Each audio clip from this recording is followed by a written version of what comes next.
సరే, మంచిది. ప్రియమైన వాళ్ళారా, ప్రార్థన చేసుకుని వాక్య భాగం ప్రార్థన చేసుకుని. మహోన్నతుడా, మహాపరిశుద్ధుడు అయిన కన్న తండ్రి, కృపకు కనికరానికి కారణభూతుడా, ఈ అపాయం లేకుండా తండ్రి, ఇక్కడ ఉన్న మీ బిడ్డలందరూ కూడా నాయన, మమ్మల్ని అందరూ కూడా తండ్రి మీ కృప చేత, మీ కరుణ చేత రక్షిస్తూ వెన్నంటి ఉన్న నాయన, మీరు మమ్మల్ని కాపాడుతున్న విధానంలో కృతజ్ఞత స్తుతులు తెలుపుతున్నాం మా దేవ.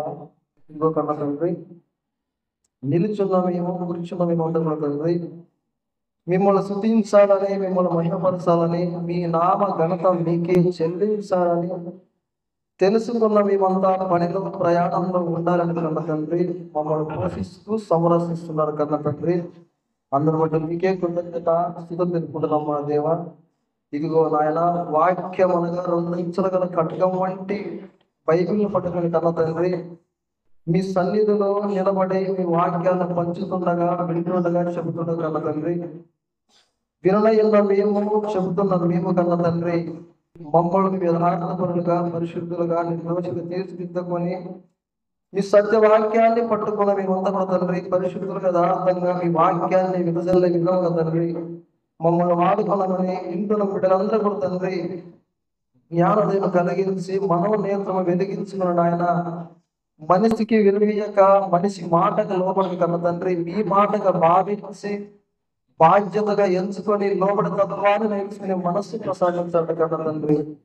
మీ దయా, మీ కాపుదల వెన్నంటి మమ్మల్ని రక్షిస్తున్నందుకు కృతజ్ఞతాస్తుతులు తెలుపుకుంటూ, చెబుతున్న నాకు పరిశుద్ధాత్మ సహాయంతో మీ జ్ఞాన వాక్కులు ప్రకటించగలిగే శక్తిని, సామర్థ్యాన్ని, పరిశుద్ధాత్మ సహాయాన్ని అనుగ్రహించమని కోరుతుంది.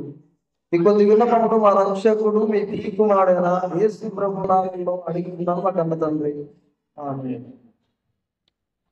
ప్రియమైన దేవుని వారలారా, మన ప్రభువు, మన రక్షకుడు అయినటువంటి యేసుక్రీస్తు ప్రభు గారి నామములో మీ అందరికీ నా శుభాకాంక్షలు తెలుపుకుంటున్నానండి. ఈ సమయాన్ని అనుగ్రహించి,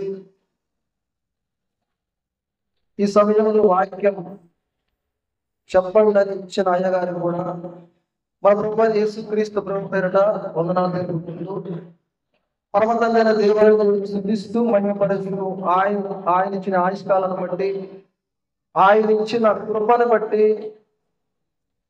ఆయన వెన్నంటే ఉండి రక్షిస్తున్న విధానాలను బట్టి కూడా పరమతందైన దేవునికి కృతజ్ఞతాస్తుతులు తెలుపుకుంటున్నానండి. ప్రియమైన దేవుని వారలారా, మనం వారానికి 2-3 సార్లు వాక్యాలు వింటున్నాము, 2-3 సార్లు మందిరానికి అయితే వస్తున్నాము. ఎంత బలపడుతున్నామో, ఎంత వింటున్నామో, లేదా వినినంత మందులయ్యాము, వినేదంతా మనసులో ఉంచుకుని పరిశుద్ధతను పాటిస్తున్నాము, లేదా యేసుక్రీస్తు రాకడికి సిద్ధపడే వారిగా ఉండి మనలో మనం ఎంత తీరుగా తగ్గించుకొని, ఎంత పరిశుద్ధంగా సిద్ధపడి ఆయన రాకడి నడిపించి భయముతో, భక్తితో, తగ్గింపు స్వభావంగా జీవిస్తున్నాము. ఒకరు చెప్పే కాబట్టి మన మనసు ఏంటో మనకు తెలుసు.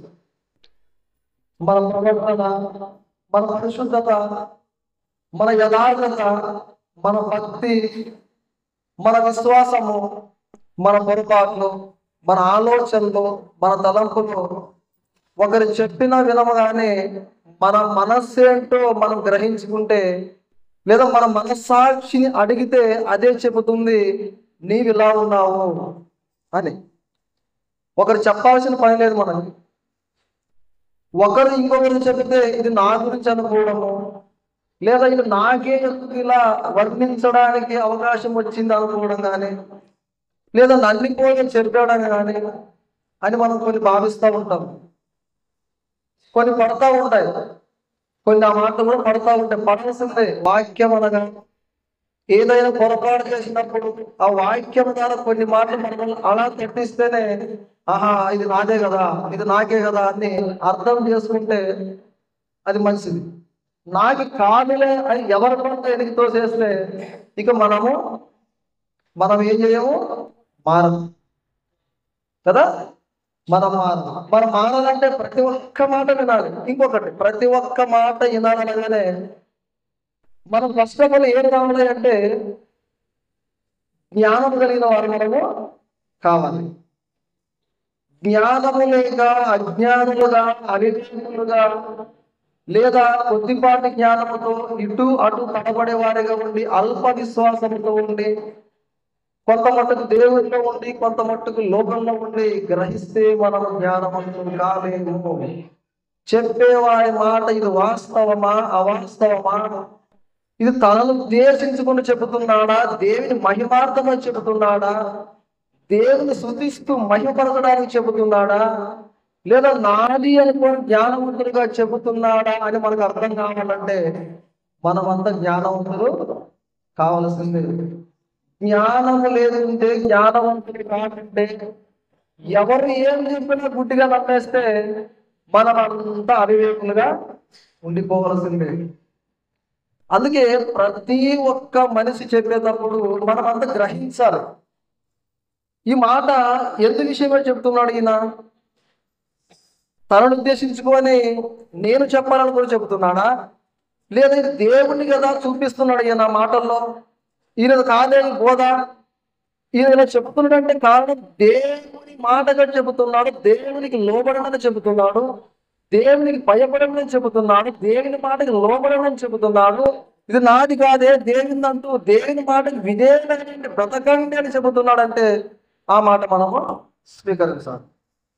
అలా స్వీకరించిన నాడే మనమంతా జ్ఞానవంతులుగా పిలువబడతాం. ఈరోజు చిన్నవాళ్ళు చెబుతున్నాము, పెద్దవాళ్ళు చెబుతున్నాము, అయ్యవారు చెబుతున్నాడు, ఇంకా ఎన్నో యూట్యూబ్లో, ఫేస్బుక్లో, ఇన్స్టాగ్రామ్లో ఎన్నో వాక్యాలు వింటున్నాము. కానీ వినుట మట్టుకే మన జీవితాలు అయ్యేవి తప్ప, చెప్పడం మట్టుకే మన జీవితాలు అయ్యేవి తప్ప, పాటించేవారు బహు కొద్ది మందిగా మనము ఉన్నాం. పాటించేటంతా మనకు అవసరం లేదు అనుకుంటాం. మనం పాటించేది నేనే కదా ప్రకటించేది, నేను పాటించాల్సిన అవసరం ఏముంది? ఎందుకంటే నేను చెప్పేవాడిని అయిపోయాను కాబట్టి నేను సప్పట్లు కొట్టాల్సిన అవసరం లేదు.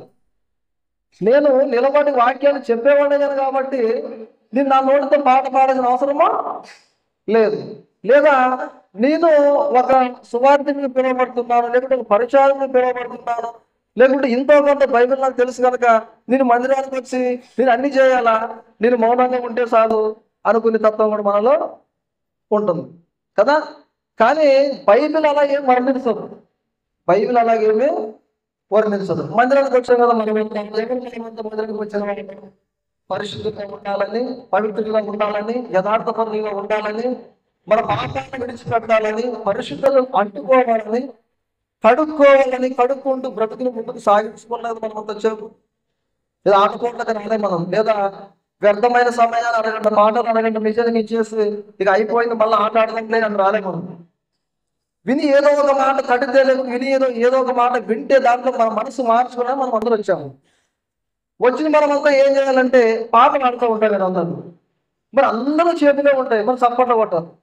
అందరూ చేతిలో ఉంటాయి, చప్పట్లు కొట్టండి, స్తుతించండి అంటే ఎవరో ఒకరు దేవుడు అంటే భయము భక్తి ఉన్న వాళ్ళు స్త్రీలలో ఎక్కువ చప్పట్లు కొడతారు.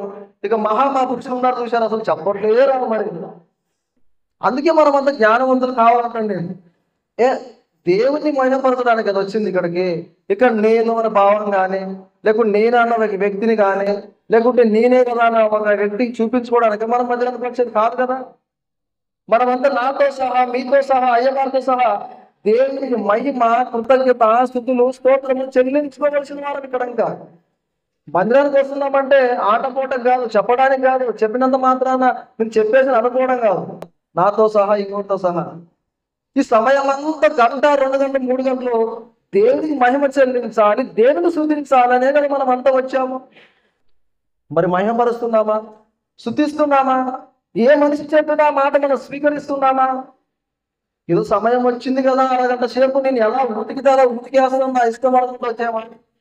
దేవుని మాటగా మనిషి నడిపిస్తూ, దేవుని మాటగా మనిషికి ప్రకటిస్తూ, ఇది దేవుని మాట నాటి కాదని ప్రకటించేవారు ఎంతమంది మనలో ఉన్నాం చెప్పండి.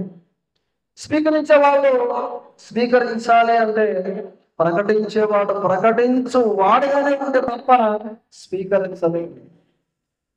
మాటగా స్వీకరించాలంటే చెప్పే వాడికి అంత అర్హత ఉండాలి. ఇప్పుడు ఒక మాట నేను అంటాను, అందరిని ప్రేమించండి నేను అంటాను కదా. అందరిని ప్రేమించండి. ఎవరు మనకు శత్రువులు కాదు, ఎవరు మనకి భావోద్వేగాలు లేవు, అందరు మన వాళ్ళే కదా, అందరు దేవుని బిడ్డలే కదా, అందరిని ప్రేమించండి అంటాము. బయటికి వెళ్ళిన తర్వాత ఏ అన్నా తింటావా, ఏ అన్నా ఎక్కడికి వెళ్తావు అంటావా? నాకు ఇష్టం ఉన్నవాడు తప్ప ఇష్టం లేని వాడు వాళ్ళతో నాకేమో అనుకుంటాం. మరి ఇది ఎక్కడ ప్రేమ? ఇది ఎక్కడ ప్రేమ? అందరితో సమాధానంగా ఉండండి, ఎవరితో శత్రుత్వం అనుకోవద్దు, మనసుల్లో భేదాలతో అంటా ఉంటాం కదా. వాడికి ఏమైనా మాట వచ్చింది అనుకోండి, వాడిన పక్క పెట్టంటాను. మరి ఇది ఎక్కడ సమాధానము? అంటే బైబిల్కి తప్ప పరిమితమైన మాటలు మనసుకు తగ్గలేదు. మాట మనసు తడుతుంది అన్నమాట. మనసుకు తట్టించుకుంటే తప్ప మన జీవితాలు బాగలేదు. మనసును తట్టించుకుంటే తప్ప మన జీవితాలు బాగుపడదు. ఈరోజు నాకు అవకాశం వచ్చింది కనుక అరగంట సేపు ఏదో ఒక మాట మాట్లాడేసి మళ్ళీ ఎప్పుడో ఒక నెలకో 2 నెలలకో వచ్చినప్పుడు మరలా చూసుకుందామని నీకు సబ్జెక్ట్ గురించి తెలిసి చెప్పేసి అయిపోయింది. అక్కడ బాగుంటుందా? సమయోచితమైన జ్ఞానముతో, సందర్భానుసారమైన జ్ఞానముతో ఏది ఎప్పుడు చెబితే మనిషి మనసు మార్చుకుంటాడు, నడవలసిన స్థానం ఎప్పుడు, ఈ మాట ఎప్పుడు చెబితే ఈ సమాజం ఎలా ఉందో, ఈ సమాజంలో తొందరగా ఈ మాట వర్తిస్తుంది కదా అని చెబితే తప్ప దాన్ని కదా అన్నాడు, సమయాన్ని పోనీయంగా సద్వినియోగం పరుచుకోమన్నాడు. ఆ మాటలు బట్టే ఇప్పుడు కొన్ని మన జీవితాల్లో ఎన్నో అలవాట్లు మనకు ఉన్నాయి. లేకుంటే పరుగులు ఎడుతున్నాం. దేని కొరకు? పనుల కొరకు, మందిరం కొరకు కాదు. దేని కొరకు అసలు కాదు, మన పనుల కొరకే. మరి ఇప్పుడు ఇది సమయమా అని మనం అన్నాం అనుకోండి, అయ్యా మరి ఇప్పుడు ఇది వానాకాలం కదా, పనులు ఎక్కువ ఉన్నాయి కదా, బాగా డబ్బులు వస్తాయి కదా, మరి చేసుకోకపోతే అట్లా అనుకున్నాం. ఓకే, మంచిది అనుకోండి. ఈ లోకానుసారం అనమాట ఇట్లా ఉంటుంది. మంచిది అనుకుని వదిలేసామనుకోండి, చలికాలం వస్తే ఉంటామా? అందరూ ముళ్ళ మూట చదువుకొని సగం ఊరు మొత్తము పెట్లకు పోతాము.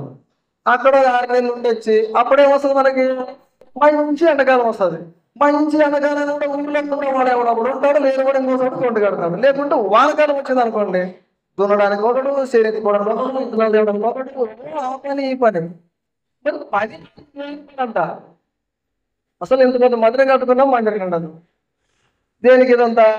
మరి మందిరం గురించి మాట్లాడాలంటే మనం అంతా భక్తులే, మందిరం గురించి మాట్లాడాలంటే మనమంతా భక్తులుగానే ఉంటాం. ఏమిది ఇదంతా? ఇది సమాజం కరెక్ట్ గా నడుస్తుందా? కరెక్ట్ గా బైబిల్కి వర్ణించి నడుస్తుందా? మనిషిని బట్టి వర్ణించి నడుస్తుందా? అందుకే మనం అంత జ్ఞానం కలిగిన వారిగా ఉండాలని చెప్తున్నా. నా మాటగా మరి నా మాటగా చెప్పాలనుకోండి, ఎప్పుడు నా మాటగా నేను భావించి చెప్పాను. బైబిల్ మనం హెచ్చించాలి, బైబిల్లో మనం దేవుడు హెచ్చించాలి, మనం నమ్ముకున్న యేసుక్రీస్తు ఘనత పొందాలి, మనకు నమ్ముకున్న పరమతమైన దేవుడు మన ద్వారా మహిమ సుందులు చెల్లించుకోవాలేదా, ఘనత పొందుకోవాలి ఆయన. అది మన జీవితంలో మనం చూపించాలి. ఓకేనా? వాక్యాలకి వెళ్తున్నారా? వాక్యాలకి వెళ్ళి కొన్ని మాటలు దేవుడు మనతో మాట్లాడుతున్న మాటలు మనం తెలుసుకుందాం పిల్లరా. కీర్తన గ్రంథము 92వ కీర్తన 1-2 వచనాలు.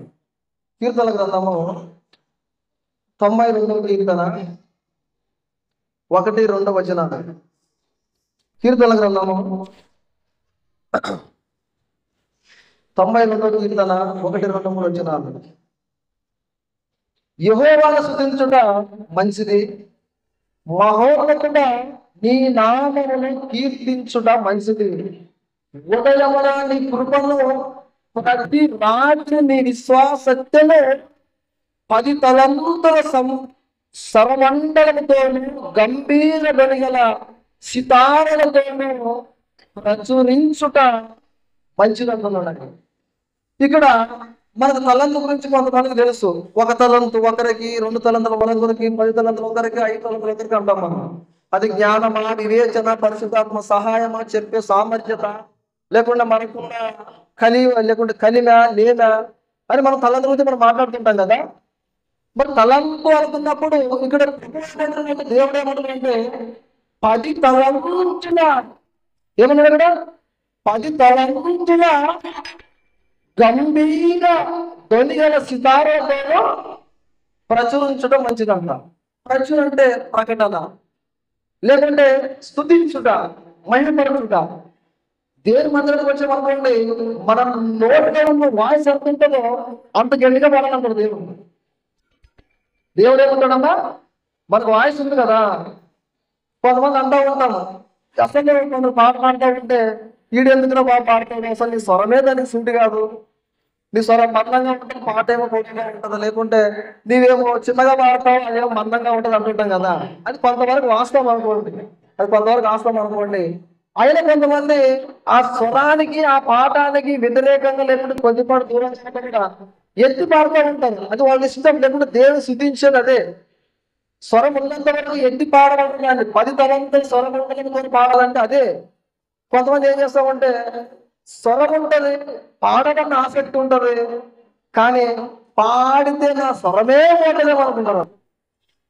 పాడితే నా స్వరం పగిలిపోతుందేమో, లేకుంటే నా స్వరం నేనే పాడాలా, అది వాళ్ళు పాడుతున్నారు కాబట్టి వాళ్ళే పాడాలి అనుకుంటా ఉంటారు. మరి ఇక్కడ మనం ఏం చేసామంటే ఇది పాటించం, ఇది మనం అసలే వద్దు, ఇది మనకు వద్దు. నాకు ఇష్టం వచ్చినప్పుడు నేను పాటలు పాడాలనుకున్నప్పుడు మాత్రమే, నాకు నచ్చితే మాత్రమే నేను పాట పాడతాను. ఎవరో పాడితే నేనెందుకు పాడాలి, ఎవరో పాడితే నేనెందుకు పాడాలి. నా పాట వచ్చినప్పుడు ఎప్పుడు వస్తుందో తెలుసా, నేను బాగా ఫస్ట్ అయిపోయి అందరికంటే వెనక్కి వచ్చేసి సగం పాటలన్నీ అయిపోయిన తర్వాత అయ్యవారు మెసేజ్ చెప్తాప్పుడు టిక్ టాక్ అని వచ్చేసి భయపడుతూ ముందు కూర్చుని అయ్యవారు కానీ ఇతరులు కానీ మనలాంటి వాళ్ళు బోధ చెప్పక ముగింపుగానే ఇక మైక్ తీసుకోవడం, గట్టిగా పాడడం, ఇలా పాడేవాళ్ళు ఉన్నారు. ఈ మాటకి న్యాయం అవసరం లేదు, ఈ మాటకి న్యాయం అసలే అవసరం లేదు. వాళ్ళకి ఏం అవసరం అంటే నేను పాడాలి కాబట్టి పాడతా అనుకుంటాను. అందుకే బైబిల్కి మనం న్యాయం చేసేవారికి మనము లేవనుకున్నాం. 10 తలంతులు స్వరమండలంతో పాడాలని దేవుడు చెప్తా ఉంటే ఒక తలంతో ఎత్తుకోవడమో పాడము. మనకు అవన్నీ చేయకుండా చెప్పట్లు కొడతామా, అయ్యవారు పొద్దుకుంటే ఉంటాడు, చెప్పడం కొట్టండి, పాట బాగా పాడండి, సైలెంట్ గా కూర్చోండి, లైన్ గా కూర్చోండి అంటూ ఉంటాం. ఆయన మాట ఎవరు పాటిస్తాం? అయ్యవారు చెప్తూనే ఉంటాడు, మనం చేస్తూనే ఉంటాం. పాటించాల్సిన అవసరం మనకు లేదు, ఎందుకంటే అయ్యవారుగా మందిరము. పొమ్మంటే పోతాడు, ఉండమంటే ఉంటాడు. మనం పెట్టుకున్న అయ్యవారు ఇంత అహంకారం మనలో చూసారా, ఇంత అహంకారం మనలో ఉంది కదా. అయ్యవారు చెబుతున్న మాటలు మనస్ఫూర్తిగా మనం స్వీకరించాం. ఫస్ట్ ఆఫ్ ఆల్ మీరు కాదని స్వీకరించేవాళ్ళు, చెబుతున్నా మేమే స్వీకరించాం. ఎందుకంటే మేము కూడా ఆయనతో సమానమే కదా, మేము కూడా వాక్యం చెబుతున్నాం కదా, వారానికి ఒకసారి వాక్యం మాకు వస్తుంది కదా, మేము మాట్లాడుతున్నాం కదా, మేము స్వీకరించాలా అన్న ఒక గర్వం మాలో కూడా ఉండదు. అది వద్దంటుంది బైబిల్. ఎవరు చెప్పినా స్వీకరించే పరిస్థితి ఉండాలి. ఒక నాయకుడిగా రావచ్చు, ఒక ప్రసంగికుడిగా రావచ్చు, లేకుంటే ఒక కాపరిగా రావచ్చు, ఆయన ఉన్నాడు. ప్రతి ఒక్క మనిషి మాట పాటించాలి మనం అందరం. ఇక్కడ మందిరంలోకి వచ్చామంటే ఆయన చెప్తున్నప్పుడు, అయ్యవారు చెప్తున్నప్పుడు ఆ మాట మనసులో ఉంచుకొని, అయ్యవారు నాన్నే తగ్గిస్తున్నాడు కదా అని మనసులో ఉంచుకొని తగ్గించుకొని మనం అంతా మోడలై పాటలతోనూ చప్పట్లలోనూ లేకుంటే ఆయన చెప్పే మాటల్లోనూ మనం అంతా ఉండాలి.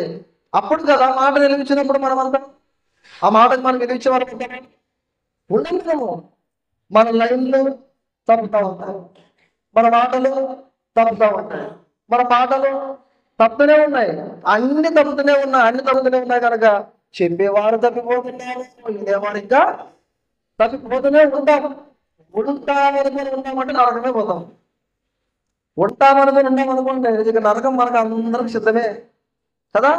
అలా ఉండకూడదు అంటున్నాడు ఆయన.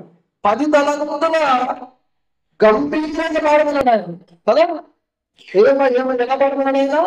ఉదయమున నీ కృపను ప్రతి రాత్రిని విశ్వాస సత్యమును 10 తలంతుల స్వరమండలముతో గంభీర కలిగల చితారమును ప్రచురించుట మంచిది. బైబిల్ ప్రచురించడం మంచిది. 10 తలంతుల స్వరమండలంలో పాడము. ఆయన నా మందిరానికి వచ్చావు కదా, పాడటానికి కదా, సిద్ధించడానికి కదా, మహిమ పొందడానికి కదా, నువ్వు వచ్చింది దీనికే కదా ఆయన అడుగుతున్నాడు.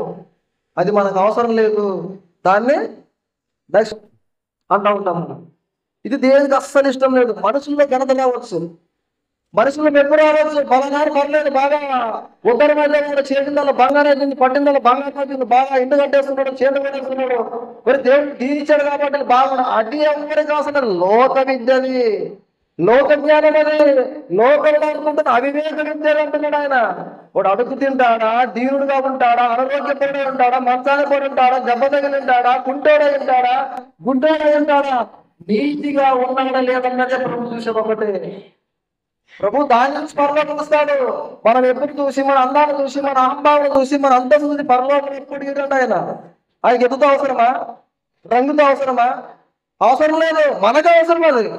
మనం పెట్టుకున్నది. ఇలా ఉంటే మనం వింటాము అని మనం పెట్టుకున్నది అది. అలా ఉండద్దు, అలా ఉండదు. అలా ఉంటే మనం ఎవరికి పనికిరాం ప్రియారా. ఇక ముందుకెళ్తాం ప్రియా దేని వల్ల 19:12 అధ్యాయం. అదే కీర్తనల గ్రంథం 19వ అధ్యాయము 12వ వచనం. కీర్తనల గ్రంథం 19వ అధ్యాయము 12వ వచనం. ఇక్కడ కూడా దేవుడు మనకు అందరికి గ్రహిస్తున్నాడు. ఇప్పుడు మనమంతా చెప్తున్న మాటలు మనకు అన్ని వినిపిస్తూ ఉంటాయి కదా, ఇవన్నీ వినిపిస్తూ ఉన్నాయి. ఇది మనకేలే, లేకుంటే పలానా వారికేలే, ఇది కరెక్టే కదా అనుకుంటాం. కానీ దీన్ని మనం గ్రహిస్తామా? చూడండి ఒక మాట, బైబిల్ ఏమంటుందో చూడండి. అన్నమాట ఎంత స్పష్టంగా మనకి వర్ణిస్తుందో. తన మన పొరపాటు వేసుకున్న మందిరానికి వెళ్ళి పాటలు పాడడం లేదు. మన పొరపాటు చేసుకున్న మందిరానికి వెళ్ళి లైన్లో ఉంటాము. మన పొరపాటు చేసుకున్న వాక్యం చెప్పి వదిలేసి వెళ్ళిపోయి మన జీవితాలు మనమే బ్రతుకుతున్నాం. కానీ ఇది నాయనకి పొరపాటు. ఆయన నువ్వు పొరపాటు చేస్తున్నావు కదా, ఎలా నడుస్తున్నావు, ఎలా జీవిస్తున్నావు చెప్పేదేమో పంటలెక్కుతున్నా నీ మాటలు, గుర్తుకేమో పంటతిక్కుల్లో ఉందే అంటున్నాడు ఆయన. ఆ మాట తీసుకెళ్ళి అంటున్నాడు,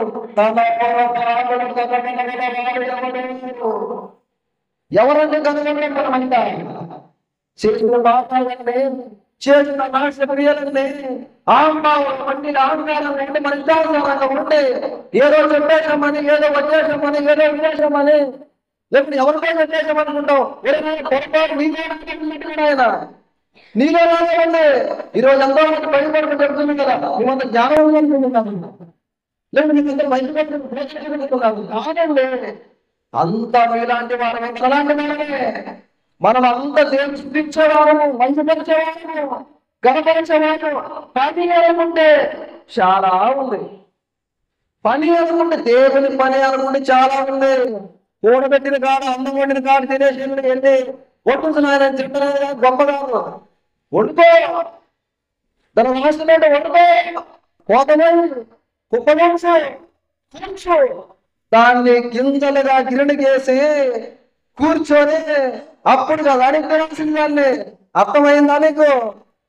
వాక్యం అర్థమైందా? పోకనిస్తారు పని వారికి కొంచెం మందిగా ఉన్నారని చెప్పాను, చూశారు ఒకసారి. ఎంతో రుచిగా ఉందండి. అది మనకు అవసరం లేదు, ఇది మనకు అవసరం. అది మనకు వద్దు, అదే నాకు ఆలోచిస్తాయి, అదే నాకు సమయం లేదు, ఇదైతే సమయం. ఇదే అండి మనం చేసిన పొరపాటు. ఇదే తన పొరపాటులు కనగనవన్నాడు ఎవడు అంటున్నాడు ఆయన. నేను రహస్యంగా చేసిన తప్పు నన్ను క్షమించదండి నిర్దోషంటున్నాడు ఆయన. అంటే ప్రతి ఒక్కరు రహస్యంగా చేస్తున్న పాపాలు ఎన్నెన్నో ఉన్నాయి. రహస్యంగా అంటున్నాడు ఆయన. నేను రహస్యంగా చేసిన తప్పునండి నన్ను తీర్చిదిద్దుమంటున్నాడు ఆయన. క్షమించి నన్ను నిర్దోషంగా తీర్చుదండి. ఎన్నెన్నో పొరపాట్లు చేసిన చూసావా? నువ్వు సేవకుడు అనుకుంటున్నాను, దేవుడు అనుకుంటున్నాను, సేవకుడు లేకుంటే పరిశాకుడు అనుకుంటున్నాను, పాటలు పాడేవాడిని ఉండగలుగుతున్నాను. కానీ నా పొరపాటు మాత్రమే తండ్రి నన్ను నేను పరిశోధన చేస్తే నన్ను నిర్దోషంగా తీర్చున్న ఆయన నాలో కడగలేనంత పాపం నాలో ఉంటున్నాడు ఆయన. మన పొరపాటు నేను కనుగొంటున్నా లేదు. ఒకరి పొరపాటు ఎందుకు తీసుకోమంటాం, వాడంటే ఇలా అనుకుంటాం, వీడంటే ఇలా అనుకుంటాం. దీనికి ఉదాహరణ చెప్పనా? దీనికి ఉదాహరణ చెప్పనా? వాట్సాప్లో వస్తాడు, ఏదో ఒక మెసేజ్ వస్తాడు, వీటి దానికి వినడు. మనం ఉన్నాం చూసారా, మనమంత పవిత్రులు. వాట్సాప్లో మెసేజ్ పెట్టి మనమంత పవిత్రులు కదా. ఆ మెసేజ్ చూసి ఆయన ఏం చేస్తాడంటే స్టేటస్లో పెట్టాయి. అబ్బా అంత గొప్పవాడా అంటే ఎవరో చెప్పిందా నీవు పెడుతున్నావే ఆ సొల్లు. ఆయన చెప్పే సొల్లు కాదు, నీవు వేస్తున్నావు సొల్లు ఇంకొకరికి. దాన్ని ప్రేమించేస్తున్నావా, దాన్ని పాటించేస్తున్నావా, లేకుంటే ప్రకటిస్తున్నావా? అలా ఏమిటండి ఇలా మారిపోయిన సమాజం? ఇలా మారిన బట్టి కదా దేవుడు అన్ని చేయడం కదా దూసుకుపోతున్నాను ఆయన. నేను దూసుకుపోవడం నీలాంటి వారి బట్టి అంటున్నాడు ఆయన. ఎవరి పైన పాటించు, ఫస్ట్ పాటించు, ప్రకటించు. అలా ఉండలేని కష్టం కదా నీవు గ్రహించుకో. ఏంటండి మన పాపాలను మనం గ్రహించలేకుండా ఇంకోటి మనపల్ని ఎదురు చూపేయడం, మనమే పవిత్రంగా ఉండదు ఇంకోటి ఉంటని చెప్పడం, ఇది ఎక్కడ న్యాయము? కాదే బైబిల్ అలా బోధించండి మనకు. అలా ఉండద్దంటుంది భయమాలి. ఇంకా చూడండి ఇంటికి పిల్లగా ఎందుకు ఆయన ఇలాంటి వారిని బట్టి ఇలాంటి శిక్షలు వస్తున్నాయి, ఇలాంటి వారిని బట్టే కదా ఇన్ని రోగాలు, ఇన్ని అపఘాతాలు, ఇన్ని వరదలు వస్తున్నాయంటే ఎందుకు వస్తే వస్తుంది? యెషయా గ్రంథం 59:12 యెషయా గ్రంథము 59 యెషయా గ్రంథము 59:1 మనము చేస్తున్న ప్రార్థనలు వింటున్నాం అనుకుంటున్నారా? మనం చెబుతున్నామని పాటిస్తున్నాం అనుకుంటున్నారా? లేకపోతే చెప్పేవాళ్ళ వాడికి వీళ్ళు కనుక పొరపడుతున్నామని కదా ఇలాంటి రోగాలు, ఇలాంటి వ్యాధులు, ఇలాంటి ఎన్నెన్నో వస్తున్నాయి మనకి. ఇవన్నీ గ్రహించి మనం బుద్ధి చేసుకుంటాం అనుకుంటారా? లేదండి. అసలు వాక్యం చూడండి ఎలా ఉంటుంది మనకి. యెషయా గ్రంథం 59:1 రక్షింపనేరగాలి యెహోవా హస్తము గుర్తుకాలేదు. మనకు వస్తున్న రోగాలను బట్టి, మనకు వస్తున్న అపఘాతాలను బట్టి, మనకు వస్తున్న వ్యాధిని బట్టి, మనకు సమస్యలు బట్టి ఆయన ఏమో రక్షింపకుండా దూరంగా ఉండి హస్తం పొరుగు చేసుకున్నాడు. ఆయన సమీపంగానే ఉన్నాడు కానీ పరిశీలిస్తున్నాడు ఆయన. రక్షింపనేరగలిగినట్లు యెహోవా హస్తము గుర్తుకాలేదు, విననేరగలిగినట్లు ఆయన చెవులు మందమా కాలేదు. ఎందుకు మళ్ళీ రాలేదు?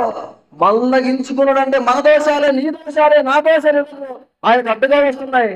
చెప్పే మాటలు పవిత్రమైనవి, బ్రతుకు మాటలు పవిత్రంగా ఉండదు. చెప్పే ప్రేమ కదలే, ప్రేమను జీవితంలో చూపించము. ఇలాంటి సమాధానం ఉంటాము. ఎక్కడో సమాధానం మనమంతా ఒకటే ఉంటాము. వేదికెళ్తే నీది నేల అంటాము. ఇదేనండి మన పొరపాటు. కింది చూడండి, కిందిది విననేరగై ఉండనట్లు ఆయన చెవులు మందము కాలేదు. మీ దోషములు మీకును మీ దేవునికి అడ్డముగా వచ్చను. మీ పాపములు ఆయన మొగములను మీకు మరుగుపరిచాను. మనకు అంతా మరుగుపరిచాయండి. మనం చేస్తున్న పొరపాట్లు, మనం చేస్తున్న పాపాలు, మనం చేస్తున్న వ్యక్తిని చాష్టలు, ఇక్కడ ఒకలాగా, బయట ఒకలాగా, జీవితంలో ఒకలాగా, బైబిల్ పట్టుకొని ఒకలాగా మనం అంతా ఉంటుంటే ఆయన రక్షింపలేరు. ఆయన అర్థం పురుషకాలని తాను చేసుకున్నాడు. ఆయన ఎందుకు నీ మాట వినాలి? ఆయన అది ప్రార్థించి రక్షించాలా? తండ్రి మాకు అందరూ ఆశీర్వదించాలని రక్షించాలి. నాకు తెలిసిన వాళ్ళు ఏం కాదు బాధపడుకున్నాడు ఆయన. ఆయన మరలా జ్ఞానం, మన సొంత వాళ్ళ జ్ఞానంతో, అవివేక అజ్ఞానంతో నాయనందరూ రక్షించుకుంటాము. ఆయనకు తెలియదు ఎవరి పొరపాటు ఎలా ఉన్నాయో, ఆయనకు తెలియదు ఎవరి పాపలు ఎలా ఉన్నాయో. చెప్పేది పవిత్రంగా మాట చెప్తున్నాడు, చేసేదేమో పవిత్రమైన సేవ అంటున్నాడు. కానీ వాడు రహస్యంగా చేసిన పాపాలు ఎన్నో నాయన, అది నాకు తెలుసు నాయన. ఎందుకు వరద పట్టినట్టు నాకు తెలుసు నాయన. ఎందుకు నాయన శిక్షిస్తున్నావు రక్షించు తండ్రి అంటే నీకా నాకు తెలిసేది నీ పాపాలు, వాని పాపాలు అంటున్నాడు ఆయన. ఎవరికంటే తెలిసేది? మన పొరపాటునే మనం కనబడలేము, మన రహస్య పాపాలు మనం ఎత్తుకోవడం లేదు. మనం అంతా కప్పుకుంటున్నాము, మనం అంతా కప్పుకున్న వాడమే. కానీ దేవుడు సన్నిధికి వచ్చినప్పుడైనా తగ్గించుకోండి తండ్రి, ఎన్నో చేశాను ఆయన, నన్ను క్షమించు తండ్రి, నా పొరపాటులు ఎన్నో ఉన్నాయి, ప్రేమించని చెబుతున్నాను కానీ ప్రేమించట్లేదు నాయన, ప్రకటించని చెబుతున్నాను నాయన, ప్రకటించట్లేదు నాయన. నాయన మనమే హెచ్చరాంటున్నాను కానీ ఆ పాటలో ఉన్న భావాన్ని పడుతున్నాను కానీ దాని అర్థం పరమాత్మ గ్రహించలేకపోతున్నాను నాయన. వాళ్ళు ఎంతమంది పిల్లరా? మనమే అంటే హెచ్చారంటే మనసా, ఓ మనసా నీకే నాకు హెచ్చరిక అంటుందా పాట. కానీ ఎవరికో నన్ను స్వరం ఉందని పాడుతున్నామే, నీకు నాకు కాదా? పాటలో ఉన్న భావన ఇదంతా ఎవరికో అనుకుంటే పొరపాటు ప్రేమ వాళ్ళ పాడుచున్న మనకి, వింటున్న మనకి, చెబుతున్న మనకి మన పొరపాటును బట్టే కదా దేవుడు దూషింపబడుతున్నాడు. ఎందుకు స్వార్థ ముందుకు వెళ్ళట్లేదు? ఎందుకు అన్ని జనాలు మనం రక్షించలేకపోతున్నాం? ఎందుకు ఇంతమంది ఉన్న పవిత్రుడుగా, పరిశుద్ధులుగా మారలేకపోతున్నాము? ఎందుకు ఇన్ని రోజులు వాక్యం పెట్టున్నాం మనం అంత యథార్థ పనులుగా జీవించలేకపోతున్నాము? చెప్పే వారిని బట్టి, వినే వారిని బట్టి, వస్తున్న మనమని బట్టే మందిరాలకు రాని అవకాశాన్ని నింపొకరిని, పాటలు పాడే అవకాశాన్ని నింపొకరిని. పాడేవాడు మంచిగున్నాడా అంటున్నాడు పేదోడు, చెప్పేవాడు మంచిగున్నాడా అంటాడు పేదోడు, వినేవాడు మంచిగున్నాడా అంటున్నాడు పేదోడు. ఎవరికి ఏం చెప్పాలి? ప్రేమల దేవుని వారులారా, ఇవన్నీ చెబుతూ పాటించకపోతే మరి కఠినమైన శిక్ష, బోధకులమైన మనము మరి కఠినమైన తీర్పు పొందడం ఎర్రగండే అంటున్నాడు బైబిల్లో. ఎవరికైనా వాక్యాలు మనం చెప్పేది ఇంకా ముందుకెళ్ళిన సమయం లేదు కనుక 2 తిమోతి రాసిన పత్రిక 3:1 తిమోతికి రాసిన 2వ పత్రిక 3:1 తిమోతికి రాసిన 2వ పత్రిక 3వ అధ్యాయం 1వ వచనం, అంత్యదినములలో అపాయకరమైన కాలము వచ్చునని తెలుసుకొని అంటున్నాడు ఆయన.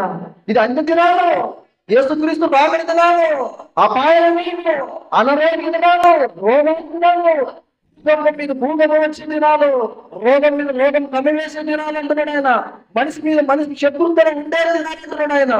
ఎక్కడెక్కడ రోగాలు వస్తున్నాయి నాయన, నీ ఒకటే గ్రహించు, నీ విశ్వాసాన్ని బలపరుచుకో, నీ తండ్రి దేవుడు గొప్పవాడని ప్రకటించుకో, నీ నమ్మిన బైబిల్ని గొప్పదని గట్టిగా పట్టుకోండి. ఎందుకంటే అంత్యదినములలో అపాయకరమైన కాలము వచ్చునని తెలుసుకో. ఎందుకు తెలుసా? ఏలైనగా మనుషులు స్వార్థ క్రియలు తలపేసని బింగమురాడవారు, అహంకారం కలవారు. మనమంత మంచోడు అనుకుంటున్నామా? పిల్లలు కాదండి. మనమంతా పొరపాటు చేసేవాళ్ళమే, కానీ కప్పిపుచ్చుకునే వాళ్ళం. మనమంతా పొరపాటు చేసేవాళ్ళం అండి. వద్దండి, అలా ఉంటే దేవుడు మెచ్చుకోడండి. ప్రేమ దేవుడు అన్నారు వద్దు. ఎంతో మంది యూట్యూబ్ లో వింటారు, ఎంతో మంది ఇప్పుడు ఈ మాటలు యూట్యూబ్లోకి వెళ్ళిపోతాయి కదా. మన భాష, మన పర్యంతరం కూడా కరెక్ట్ గా ఉండాలి. బైబిల్ పట్టుకున్న మనం ఇక్కడ భాష నేర్చుకోవడానికి కూడా రాదు. నేను ఇంతవరకు బైబిల్ పరిభాషలు పట్టుకుని మనం బైబిల్ కరెక్ట్ గా తెలుగు వచ్చేటుంటే బైబిల్ పట్టుకొని మనం పోదాలి. లేదంటే వీళ్ళు నాయన ఏం పొరపాటు లేదు, ఏం పొరపాటు లేదు. పరలోకం ఏం నాయన, నీ బైబిల్ బాగా చదివే కనుక నీకు చెప్పకపోతే పరలోకం ఏం లేదని ఆయన అనలేదు. బైబిల్ రాదు కదా, చెప్పడం కొట్టు, పాట పాడు, మహిమపరచు, పని చేసేవాడు సహకరించు, పరలోకం నీకు ఉంది అంటున్నాడు, నాకన్నా ఉంటున్నాడు ఆయన. బైబిల్ పట్టుకున్నంత మాత్రాన అంత చెప్పేయాలా? అందరూ బోధకులు అయిపోతామా? అందరూ సోమకిలు అయిపోతాం మనమంతా. అయ్యా ఎంతమంది స్వార్థం లేక చెప్పండి, చేతులు స్వార్థం నో కాలేము, పరిచారం రాలేము, అసలు విశ్వాసలే రాలేము మనకి ఇంతవరకు. బలమైన విశ్వాసం ఉంది, కొంత అవతటగానే ఉండుండ్రా పైందంట. ఇలాంటి అల్పవిశ్వాసంగా మనం ఉన్నాం కదా. ఎక్కడండి ఇంకా ఎక్కడ పునాదే వేసుకోలేదు, తవ్వలేదనుకోండి. ఒకవేళ తవ్వలేదనుకోండి కదా, కొంచెం ముందుకెళ్ళి ముగించేస్తాం పిల్లరా. ఇన్ని చెప్పినా కూడా మనిషి ఏమనుకుంటాడంటే, ఇక ఏమనుకుంటాడో మీకే వదిలేస్తున్నా, చివరికి ఈ మాట చెప్పేసి ముగించేస్తుందా. సామెతల గ్రంథం 26వ అధ్యాయము, సామెతల గ్రంథము 26వ అధ్యాయము, సామెతల గ్రంథము 26వ అధ్యాయము 12వ వచనం. సామెతల గ్రంథము 26వ అధ్యాయము 12వ వచనం. తన దృష్టికి జ్ఞానం అనుకున్న వాడిని చూచితివా? ఓ నాయనా, ఓ ప్రజలారా, ఓ అంటున్నారు, మనకే నీకే నాకే మేమంతా జ్ఞానము గల అనుకున్న వాడిని చూచితివా? వాడిని గుణపరచుట కంటే మూర్ఖుని గుణపరచుట సులువు అంటున్నాడు బైబిల్. ఇక్కడ మనం అంతా వింటున్నాం కదా. ఈ వాక్యం ఎప్పుడు చెప్పలేదా? ఈ వాక్యం ఎప్పుడు వినలేదా? ఇలాంటి వాక్యాలు చదవలేదా? లేకపోతే చెప్పేవాటి కదా అనుకుంటా చూసారా నాతో సహా? ఇక నేను అనుకుంటానంట, నేనే జ్ఞాని, నేను ఒక మాట ఈనాడు అనుకుంటామంట. ఎంత జ్ఞానం అయిపోయామంటే మనమంతా. బైబిల్లో జ్ఞానమా? చెప్పండి. ఒకవేళ నేను బైబిల్లో జ్ఞాని కావాలని లేకుండా బైబిల్ ఎంత అందవచ్చు అనుకున్న వాళ్ళు లేరు. భయం గడగడ వనగాలి. నాకు వచ్చు నేను చెబుతా అంటే గడగడ వనగాలి. భక్తిలే చూపించాలి ఫస్ట్ ఆఫ్ ఆల్. ఏముంటుంది బైబిల్ అక్కడ? ఏమంటుందమ్మా? తన దృష్టికి జ్ఞానం అనుకున్న వారిని చూచితివా? వారి గుణపరచుడు కంటే మూర్ఖుని గుణపరచుట చాలా సులువు నాయన. అంటే ఇక్కడ ఏం చెబుతుంది బైబిల్ తెలుసా? మన వాళ్ళంతా మూర్ఖులుగానే భావిస్తుంది. అది బైబిల్ మూర్ఖులుగానే భావిస్తుంది. మనమంతా జ్ఞానం కలిగానే అనుకుంటున్నాము, అందుకే మూర్ఖులు అనుకుంటున్నాం. అది బైబిల్ మూర్ఖులు అంటే మన వాళ్ళే. మనం మార్చుకుందామా, దిద్దుకుందామా, మన పొరపాటు మనం గ్రహించుకుందామా? ఎన్నెన్నో పొరపాట్లు కదా. చెప్పేవారు ఉన్నాము తప్పితే చేసేవారిని లేము కదా. శివుడు ఒకటి మాట ఉల్లించేస్తాం. అయిపోయింది, సమయం ఎక్కువైంది కూడా. క్షమించండి దయతో ఈ ఒక్క మాట చెప్పేసి ముగించేస్తా. పేతురు రాసిన 1వ పత్రిక 1వ అధ్యాయం 7వ వచనంలో, పేతురు రాసిన 1వ పత్రిక 1వ అధ్యాయం 7వ వచనం ఏమంటున్నాడు బైబిల్ అక్కడ? నశించిపోవలను అగ్ని పరీక్ష వలన శుద్ధపరచబడుతున్నది కదా. నువ్వు నశిస్తున్నావంటే ఒక బంగారం కరిగి ఒక రూపం దిద్దాలంటే కరగబెడుతున్నాడే కంసల వాడు. ఒక రూపం రావాలంటే అగ్నిలో కరిగేయాలంటే మనకంత పరీక్ష రావాలి, మనకంత శోధన రావాలి, మనకంత వేదం రావాలి, మనకంత బాధ రావాలి, సమస్య రావాలి, ఇబ్బందులు రావాలి, ఇరుకులు రావాలి. అప్పుడు కదా నువ్వు నిలబడ్డావా లేదా అని పరీక్షించదు ఆయన. అక్కడ అంటుంది బైబిల్ ఏమంటుంది, ఏమంటుంది? నశించిపోవు సువర్ణం అగ్ని పరీక్ష వల్ల పరచబడుతున్నది కదా, దానికంటే అమూల్యమైన మీ విశ్వాసము ఈ శోధన చేత పరీక్షకు నిలిచినదై క్రీస్తు యేసు ప్రత్యక్షమైనప్పుడు మీకు మెప్పును మహిమయు ఘనత కలుగుటకు కారణమగును. మనకి శోధన, ఈ వేదన, బాధ, సమస్య, ఆటంకం, అడ్డు అన్ని వదిలేనండి, నిలబడితేనండి అప్పుడండి మెప్పు, మహిమ, ఘనత, ప్రభావం ఆయన ఎదుర్కోవడానికి మనకు ధైర్యం ఉంటుంది. ఆయనకి ఎదుర్కోవడానికి హక్కు కలిగి ఉంటాం మనము. ఇవన్నీ ఏమన్నా బాగా చేసుకుని తింటామంటే మనం అంతా ఒకటే నరకపాత్రులమే. ఇవన్నీ ఏమైతే నన్ను ఎవరు ఏమనకూడదు, నన్ను నిందించకూడదు, నేను చెప్పిందే రైట్ అనుకున్నాం అనుకోండి, మనమంతా నరకపాత్రులు అంటా ఉంటారు, శోధిస్తూ ఉంటారు, ఇలా ఇబ్బంది పెడతా ఉంటారు, వాడండి అంటా ఉంటారండి. ఇలాంటివన్నీ అన్నప్పుడే, ఇలాంటివన్నీ సహించినప్పుడే లేక నన్నే ఎందుకు పెట్టాడంటే, ఇదిగో నీలో నాన్న కూడా పొరపాటు ఉంది, దాన్నే గ్రహించాడు బైబిల్. తన పొరపాట్లు కనుగొనడం ఏమిటంటే మన పొరపాటు ఉంది కాబట్టి ఎందుకు చూపెడుతున్నాడు వీళ్ళు. దాన్ని గ్రహించుకొని విశ్వాసం నిలకడగా ఉండి నేను జ్ఞానంగా అనుకోవద్దంటుంది బైబిల్, జ్ఞానంగా అనుకోవద్దంటుంది బైబిల్ కదా. మనమంతా వినేవాడిగా కాదు, జ్ఞానం కలిగిన వాడిగా ఉంటే తప్ప సమాజాన్ని బాగు చేయలేము. వినువాదమే మీరు మోసపుచ్చుకున్నట్టు బైబిల్. మనం ఏం చెప్తే వింటాం గొర్రెలా, నిజమేనండి మాట, ఏమని చెప్పండి వింటాము. ఎవరైనా వచ్చి మీ అందరి వరకు ప్రార్థన చేస్తా రాండి అని అనుకోండి ఒక మాట, వెళ్ళేవాళ్ళు వెళ్తా ఉంటారు, అయ్యా నాకు పడుతుంది, అయ్యా నాకు వస్తామా లేదా, లేదంటే పక్కన ఏదో ఒక షాల్ వచ్చింది అనుకున్నవాడే జరుగుతాయి అంటే పరిగెడతామా లేదా.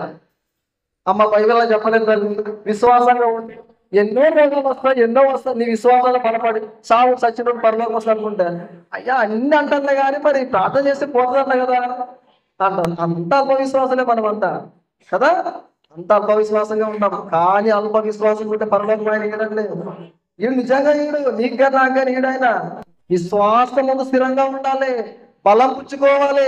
పరిస్థితుంటాడు, శోధిస్తూ ఉంటాడు, అవమానాలు వస్తూ ఉంటాయి, ఎదుర్కోవాలి, సహించుకోవాలి. వీటిని అన్నింటిని పరీక్షించిన నాడే, వీటిని తెలుసుకున్న నాడే, వీటికి అన్నింటికి నిలబడిన నాడే, ఆ చచ్చిన ఆనాడే లేక యేసుక్రీస్తు వచ్చిన ఆనాడే మనకు పరలోకం. అంతకు ముందు లేదు. సుఖంగా బ్రతికేమనుకోండి, ఇక ధనవంతుడు జ్ఞాపకం రావాలి. వాడు ఏం చేయలేదు, ఒకసారి ఆ మాట ఎవరైనా తీసి గబుక్కలు దొరికితే పోదంటే వాడు ధనవంతుడు ఏం చేసి బతకడం. ఒక మాట దొరికింది ఎవరికైనా? బైబిల్ తెలుసా?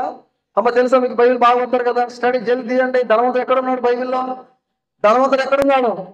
మిమ్మల్ని అడుగుతున్న ధనవంతుడు బైబిల్ ఎక్కడున్నాడు? లోకరహస్యంలో ఉన్నాడా లేదా? ఉన్నాడా? తీయండి పక్కన. లోకరహస్య వార్త ఎక్కడుంది? లోకరహస్య వార్త 16వ అధ్యాయం కదా. లోకరహస్య వార్త 16వ అధ్యాయం ఏమన్నాడు అక్కడ? 25వ వచనం 16వ అధ్యాయం 25 ఒకే వచనం ఏమన్నా అక్కడ? అందుకు అబ్రహాము, కుమారుడా నీవు నీ జీవితకాలములో నీకు ఇష్టమైనట్టు సుఖమును అనుభవించింది. అంతే, ఒకటే మాట. ఏమన్నా అక్కడ బైబిల్? ధనవంతుడే, కుమారుడా నీవు నీ జీవితకాలములో అలా చేసావు, వ్యభిచారం చేసావు, దొంగతనం చేసావు, పొరపాటు చేసావు, పాపాలు చేసావు, నరాకు చేసావు, ఎంతో మందిని మోసం చేసావు అనలేదు అక్కడ. నీ జీవితకాలములో ఇష్టమైనట్టుగా సుఖమును అనుభవించింది అంటుంది. అంతే. మన జీవితకాలం అందు నా జీవితం అని, నా ఇష్టం అని, నా సంసారం అని, నా పిల్లలని అంటే మన ఇష్టానుసారం మనకు నరకమేనా? నరకమే. మరి బైబిల్ అలాగే ఉంది చూడండి, ఎంత బాగా చెప్తుంది చూడండి బైబిల్. అందుకు అబ్రహాము, కుమారుడా నీవు నీ జీవితకాలం అందు నీకు ఇష్టమైనట్లు సుఖమును అనుభవించింది. అమ్మో, మనకి ఇష్టమైనట్టు మన కుటుంబాలు కావచ్చు, మన జీవితాల్లో కావచ్చు, నా కూడా కావచ్చు, బ్రతికితే నరకమేనా? నరకమే. ఆయనకి ఇష్టమైనట్టు బ్రతకాలంటే బైబిల్. దేవుని ఇష్టానుసారం బ్రతకండి. మన మధ్య దేవుని ఇష్టానుసారం బ్రతికితేనండి పరలోకం అంటుంది బైబిల్. యేసుక్రీస్తు అందుకే అన్నది కదా, దేవా పరలోకం నీ చిత్తం నెరవేరినట్లు భూమి మీద నెరవేరినాక అన్న మాట అంటాను. కానీ ఆయన ఏమన్నాడు? నీ పరిణితమే తండ్రి ఈ దేహాన్ని నాకు ఇచ్చావు, అందుకే భూమి మీదకి వచ్చాను. నిన్ను మహిమపరిచారు తండ్రి, మహిమపరుస్తాడు తండ్రి కదా. దేనికి కోరలేదు, పర్యాపణ కోరలేదు కదా, నీ సేవని కోరుకున్నావు కదా, నీ కూడా మరణాన్ని కోరుకున్నావు కదా అంటున్నాడు ఆయన. అలాగే నీవు మీరు కూడా అనాలి, అలాగే నీవు మీరు కూడా అనాలి. అలా అనాలంటే మన పొరపాటు మనము గ్రహించుకోవాలి, దిద్దుకోవాలి. చిన్నప్పుడు రాదు. దిద్ది దిద్ది దిద్ది దిద్ది దిద్దితే అనుకున్న దాని నుంచి స్టార్ట్ చేస్తూ ఉంటాం. మన జీవితాలు కూడా ఎన్నెన్నో చేస్తూ ఉంటాము. వాటిని అన్నిటి మనం దిద్దుకుంటూ సరిదిద్దుకుంటూ కదా, ఇతరులు ప్రకటించే వారిని కావచ్చు, పని చేసే వారిని కావచ్చు. మనం ఇప్పుడు ముఖ్యంగా మందిరంలోకి వచ్చామంటే ఎవరికి గొప్పవాడు అయ్యవారు చెప్తున్న మాట మనం అంతా స్వీకరించాలి. అయ్యవారు గురువుగా పెట్టుకున్నాం కదా, పాస్టర్గా పెట్టుకున్నాం కదా, ఆయన ఉన్నాడు కదా, మరల మధ్యలో నీదేంటి గొడవ? నీవేదో పెద్ద అనుకుంటున్నావా? నీవే నేను ఇదే యథార్థత, ఇదే పరిశుద్ధత, ఇదా? అయ్యవారు ఉన్నప్పుడు అయ్యవారు ఏం చెప్తారు పాటించాలి మనం. ఇదిగో సైలెంట్ కూర్చోవాలి, సైలెంట్ కూర్చోవాలి, లైన్గా కూర్చోవాలి, లైన్గా కూర్చోవాలి, మాట్లాడకంటే మాట్లాడుకుని ఉండాలి, పాడంటే పాడాల్సిందంటే. అయ్యవారు నాకు తీసుకొని 4 మాటలు చెప్పి పాడండి అంటే అందరికి వచ్చే పాట పాడన్నప్పుడు ఆ పాట పాడు చాలు, అంతే పాటించిన కొంతైనా. ఇది ముగియగానే ముందే ఎట్టే అనుకోండి అంతే, ఇక్కడ విడిచిపెడతాం. అలా ఉండద్దని బైబిల్ చెప్తుంది కనుక మన జీవితకాలం అంతా కూడా మన ఇష్టానుసారం బ్రతికితే మనకు వచ్చే పరలోకమే కాదు, నరకమే అనుకోండి. అందుకే దేవుడు ఇష్టాన్ని గ్రహించి, ఆయన పనిని గ్రహించి, పని విస్తారంగా ఉందని, లేకుంటే మనమంతా గ్రహించి పనికి పాత్రులుగా పరిశుద్ధులుగా ఉండటం పరులుడే వారిగా ఉంటూ మాట్లాడటకు నిదానించే వారిగా వినటకు వేగపడే వారికి మనమంతా ఉండాలని కోరుతూ కొద్ది మాటలు దేవుడిచ్చిన అవకాశాన్ని బట్టి ఆరోగ్యాన్ని కృతజ్ఞతలు చెల్లించుకుంటూ అయ్యే వారికి కూడా